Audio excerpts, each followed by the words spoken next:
Nas eleições de 2006, mais de 18 mil pessoas e empresas em todo o país doaram a mais que o permitido.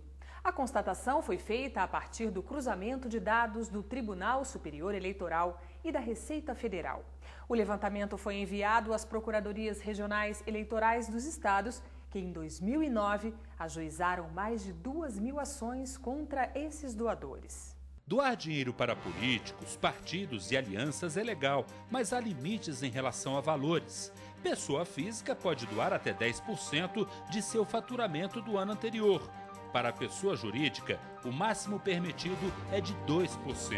Quem ultrapassa a cota presta contas à Justiça. O Ministério Público estará atento e com o ajuizamento dessas representações, espera que nos anos seguintes essa prática diminua. A multa prevista para quem ultrapassa o limite varia de 5 a 10 vezes o valor que foi doado ilegalmente. No caso de pessoas jurídicas, a pena inclui também a proibição de participar de licitações e de contratar com o poder público por 5 anos. O ano de 2009 também foi decisivo para a campanha Ficha Limpa, que percorreu todo o país em busca de apoio dos eleitores.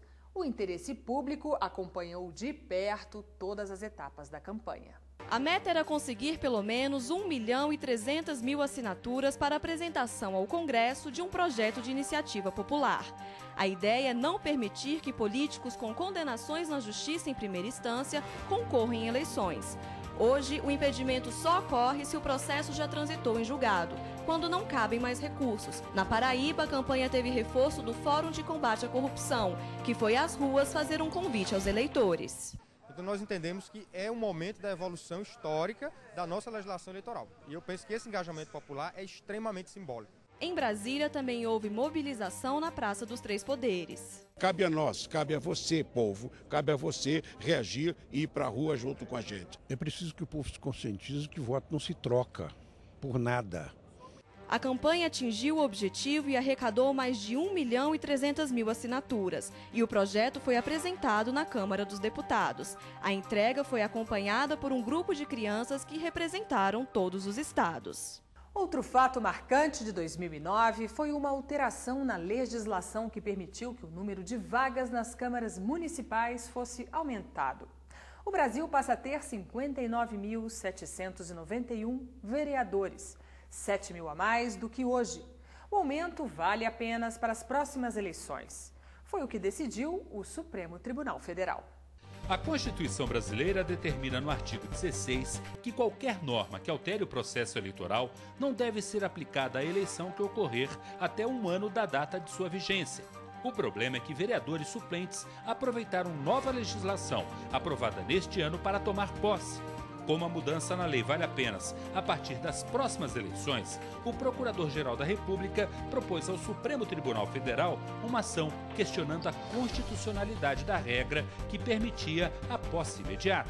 A questão essencial ali é que se pretende interferir ou introduzir modificações num pleito já encerrado. E, com isso, onerando o erário com a posse tardia de um número extremamente elevado de novos vereadores. A Constituição efetivamente não permite essa retroatividade que a PEC pretendeu. A suspensão das posses foi decretada em decisão liminar da ministra Carmen Lúcia, que acabou confirmada pelo Supremo. A defesa da Constituição exige do Ministério Público Federal atenção especial em relação a medidas adotadas pelos poderes executivo e legislativo, seja em âmbito federal, estadual ou municipal. Na criação de uma lei, por exemplo, é preciso verificar se ela não vai contra o texto constitucional. Este ano, o MPF ajuizou diversas ações em todo o país na defesa da Constituição Federal Brasileira.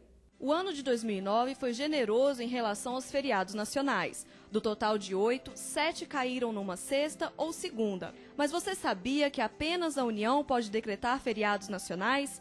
Esse é o entendimento do Ministério Público Federal, que este ano manifestou-se favorável em uma ação proposta no Supremo Tribunal Federal. Apesar de constar em lei, algumas assembleias estaduais e câmaras municipais legislaram além do permitido, segundo o Ministério Público Federal.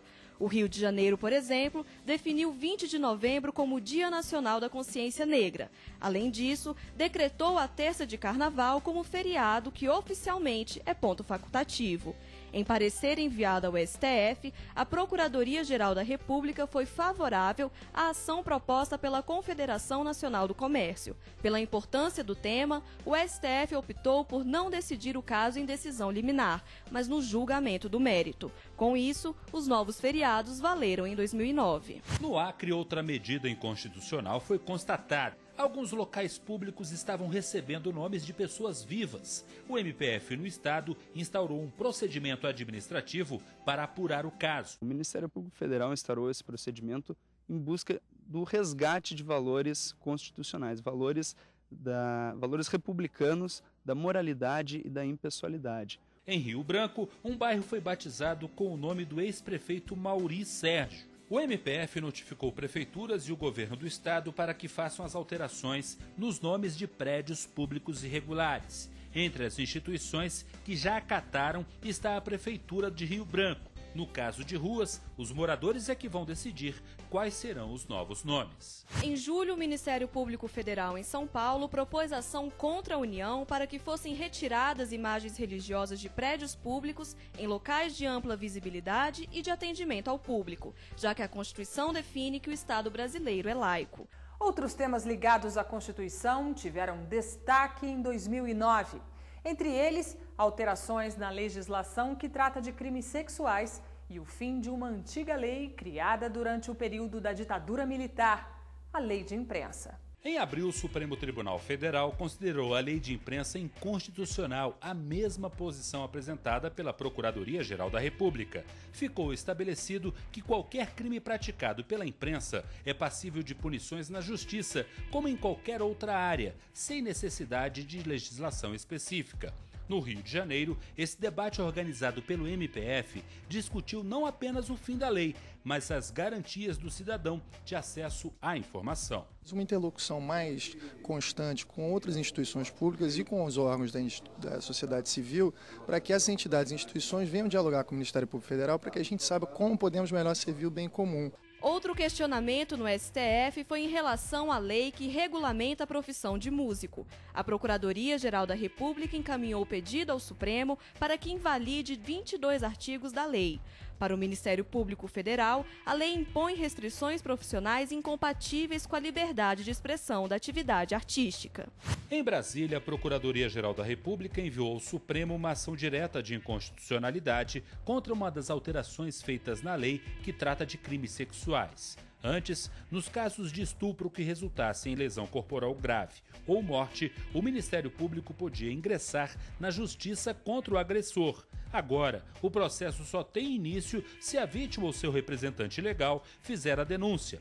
A mudança, segundo o argumento do MPF, fere os princípios da dignidade da pessoa humana e da proibição da proteção deficiente por parte do Estado. Em Pernambuco, um ato inconstitucional foi identificado pela Agência Nacional de Telecomunicações. A Prefeitura de Olinda concedia licenças para rádios comunitárias, uma atribuição do Ministério das Comunicações. A Anatel propôs ação na Justiça contra o município, que foi proibido de conceder as licenças. O caso chegou à Procuradoria Regional da 5ª Região, que, em parecer, foi favorável à decisão judicial de primeira instância. O Tribunal Regional Federal da 5ª Região seguiu o parecer do MPF. O município de Olinda foi proibido de conceder autorizações para rádios. As licenças concedidas foram declaradas nulas. Em Santa Catarina, o Ministério Público Federal enviou uma recomendação à Prefeitura de Florianópolis. O pedido foi para que fossem retomados os núcleos distritais, que representam a população na discussão do novo plano diretor da cidade. O trabalho dos grupos, depois de 2 anos de atuação, tinha sido suspenso. Isso nos preocupa bastante, porque aí todo aquele trabalho que foi feito, toda aquela demanda, aquela participação, aquela real participação, vamos dizer, toda essa perspectiva que a comunidade tem de que suas demandas sejam ouvidas, ficam, no mínimo, vamos dizer, em dúvida, né? Se esse resultado final vai espelhar tudo isso. A Prefeitura garantiu que os interesses da população não seriam prejudicados na elaboração do plano e não acatou a recomendação. O MPF vai realizar no início de 2010 audiências públicas para ouvir a sociedade e analisar o caso. A partir dos dados colhidos, o Ministério Público decidirá se propõe uma ação na Justiça. Veja a seguir: o combate a irregularidades em concursos para o serviço público e mais. Em todo o país, o trabalho do MPF na defesa do patrimônio público e social.